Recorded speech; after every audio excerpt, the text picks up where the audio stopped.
Baba Ramdev's Patanjali Ayurved, a brand that's been a disruptor in the whole FMCG space. But before we get to the strategy and the outlook for the brand going forward, let's first take you to an exclusive tour of the Patanjali factory here in Haridwar.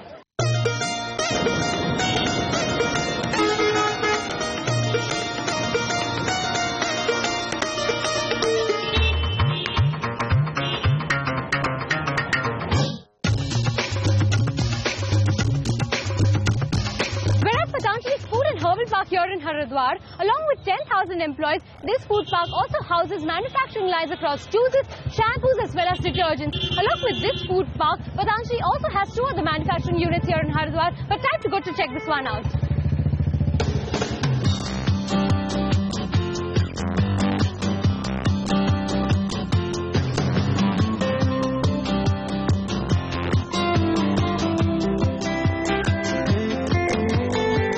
Kanti, Kesh Kanti, Atta.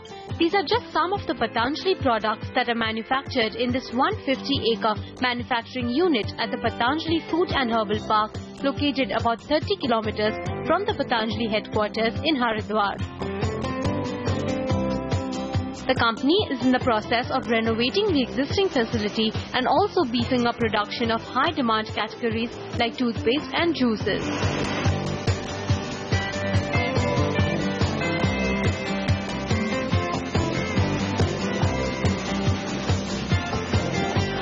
Patanjali has over 800 registered products, and it's this aggressive pipeline that's helped boost revenues from 446 crore rupees in 2011-12 to 5,000 crore rupees at the end of FY16.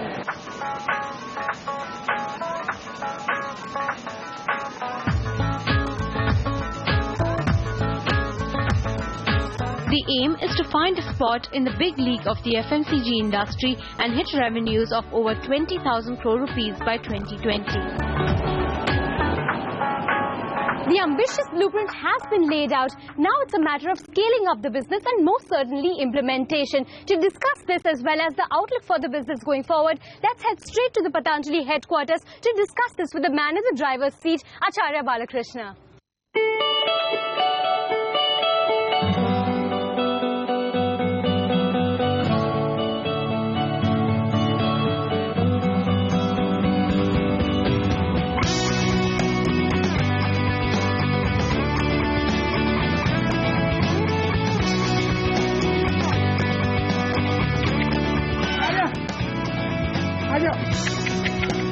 We're at Patanjali Ayurved's all-new herbal park here in Haridwar, and I have with me the man who's been behind all of this, Acharya Balakrishna. Thank you so much for joining us today. You know, Patanjali Ayurved has been in existence for over 10 years, but the real growth that's come in has been over the last 3 to 4 years. What's been the strategy shift over the last 3 to 4 years? हम लोग को planning है, जो भी growth है वो बहुत natural है. हम लोगों ने उसके लिए बहुत अलग से कोई हम लोगों ने परिश्रम नहीं किया, अलग से कोई स्ट्रेटजी नहीं बनाई. हमारा जो स्टार्टिंग से ही जो फोकस एरिया है वो हमारा कल्टीवेशन से लेकर के प्रोडक्शन से लेकर के जो R&D सेटअप है उस पर हम लोग फोकस कर रहे हैं. और हमारी जो पूरी जो साइंटिस्ट की जो टीम है, रिसर्च के लिए, प्रोडक्ट डेवलपमेंट के लिए, R&D के लिए, क्वालिटी प्रोडक्ट के लिए हम लोग पूरा परिश्रम कर रहे हैं. अभी जो हमारा पहला फेज का काम पूरा हुआ है, अब हमारे फ्यूचर प्लानिंग के अंदर में हम लोग पूरा R&D सेटअप को भी बढ़ा रहे हैं और हमारी क्वालिटी के हिसाब से भी और हम लोग और प्लानिंग कर रहे हैं, प्लस मार्केटिंग के हिसाब से भी हम स्ट्रेटेजी बना रहे हैं. Right, can you give us a sense of the month-on-month revenue run rate that Patanjali Ayurved is working with? जी, हम लोग पूरा प्लानिंग से चल रहे हैं, तो अभी आगे के लिए भी जो हमारी प्लानिंग है, हम अपना जैसा होगा नेचुरल ही ये ग्रोथ है और हम उसको उस तरह से बढ़ा. But as of now, is it 600-700 crore? अभी क्या रन रेट चल रहा है? मंथली तो अभी हम लोगों का थोड़ा सा वेरिएशन करता है, फ्लक्चुएशन होता है, किस मंथ में थोड़ा ज़्यादा होता है, किस में थोड़ा कम होता है, पर एवरेज हम लोग 1000 से ज़्यादा टारगेट लेकर ही चल रहे हैं monthly. Okay, now 10,000 crore rupees revenues is your target at the end of FY17, and over the last year we've seen you doubling this revenue run rate year on year. Is this kind of revenue run rate sustainable? ये रहेगा, क्योंकि देखिए यदि आपके product के अंदर दम है, उसमें क्वालिटी है और आप प्राइस पब्लिक के पहुंच तक हैं, तो आप सस्टेनेबल कर सकते हैं, कोई प्रॉब्लम नहीं है. और हमारी जो डिमांड है, आज हम लोग जो इतना प्रोड्यूस कर पा रहे हैं, जो हमारे आज प्रोडक्ट हम लोग बना रहे हैं, उससे कई गुने ज़्यादा अभी हमारी डिमांड है। इसलिए हमको कोई टेंशन नहीं है कि हमको आगे किस तरह से हम लोग मार्केटिंग करेंगे या हमारा प्रोडक्ट को हमको बढ़ाने के लिए, तो हमको कोई टेंशन नहीं है। 10,000 crore rupees is your next stop. What is your target for 2020? हम इसी तरह से बढ़ते रहेंगे जितना लोगों का प्यार मिलेगा, क्योंकि हमारी ये जो सारी जो एक्टिविटीज़ हैं वो जनता के लिए है और जनता के द्वारा है। पब्लिक हमको विश्वास करती है, पब्लिक के लिए हम सेवा करते हैं। ये जनता का विश्वास होगा तो 2020 में वो होगा जो कभी किसी ने सोचा नहीं। कुछ नंबर दे सकते हैं? नंबर 2020 में 20 से बहुत ज्यादा हो जाएगा। 20,000 crore. So you're saying that the revenue run rate will be more than 20,000 crore by 2020. But just to put this into perspective, at this point in time, you've beat revenues as far as Emami is concerned. You've been in neck to neck with GSK Consumer, but the big league that is Hindustan Unilever as well as Godrej.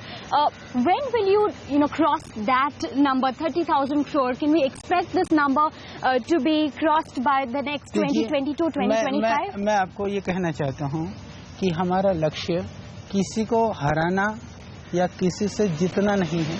अब ये मानसिकता बन गई है कि स्वदेशी मतलब बहुत अच्छा और स्वदेशी मतलब सस्ता भी।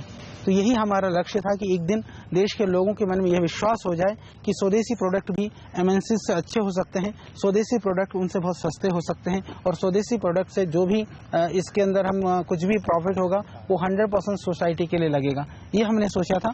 तो ये सोच को आज हमने ग्राउंड लेवल पर, धरातल पर उतारा है और हमको खुशी है। और जहाँ तक बात रही कि हम किसी को हराना जिताना नहीं चाहते हैं, हम अपना काम करते रहेंगे और उसमें कौन आगे होगा कौन पीछे होगा इस पर हमको हम इस विषय में कुछ भी नहीं सोचते। बट जो ये 35,000 करोड़ रुपीस का मार्क है, आप 2022-2025 को रियलिस्टिकली पॉसिबल है? असंभव कुछ भी नहीं है, असंभव कुछ नहीं है। हम लोग लगे रहेंगे, काम करते रहेंगे। इसी तरह से हमारी जो टीम है, ये टीम वर्क है, पूरी टीम हमारे साथ काम कर रही है।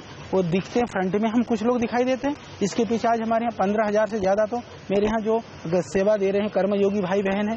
Speaking about specific products, can you run us through the top 3 revenue generating products for Patanjali? फिलहाल हमारा देखो, मैं आपको बताता हूँ, हम लोगों ने एक नई चीज शुरू करी। कभी किसी ने सोचा नहीं था कि गाय के घी का कोई बड़ा मार्केट हो सकता है।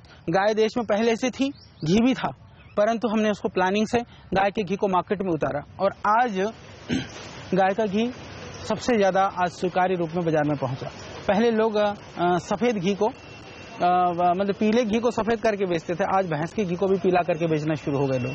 तो एक लोगों में स्वीकार्यता थी। इसका जो लाभ हुआ, अभी गायों का दूध का रेट बढ़ गया है, बटर का रेट बढ़ गया है, तो उसका बेनिफिट किसको मिला? फार्मर को मिला। हम लोग यही चाहते हैं कि हम काम करें तो लोगों को, फार्मर को ज़्यादा पैसा मिले और जो खरीदने वाले हैं उनको सस्ता में मिले। हम एक मीडिएटर की भूमिका, एक मध्यस्थता की भूमिका हम निभा रहे हैं। तो हमने गाय के घी का एक बड़ा नया मार्केट बनाया। हमने किसी का मार्केट शेयर नहीं खाया, हमने नया मार्केट डेवलप किया। इसी तरह से हम लोगों का अभी टूथपेस्ट है दंत कांति, उसकी एक अच्छी डिमांड है, वो आज बहुत बढ़िया लेवल पर जा रही है। इसी तरह से हमारे जो साबुन शैम्पू वगैरह है या फूड प्रोडक्ट है, वो भी आज एक अच्छी डिमांड की स्थिति पर है, वो काफ़ी उसका सेल हो रहा है। तो इस तरह से हम लोग फूड में भी हैं, घी में भी हैं और बाकी जो आपकी जो हर्बल कॉस्मेटिक है उसके अंदर भी अभी हम लोग काम कर रहे हैं। Right, speaking about pricing, going ahead, Patanjali has had the lowest prices so far in the market, and that's primarily the reason why it's been such a mass product at this point in time. Will you further look at a reduction in prices as volumes grow? इसमें देखो, हम लोगों के यहाँ ज़्यादातर लोग voluntary सेवा दे रहे हैं।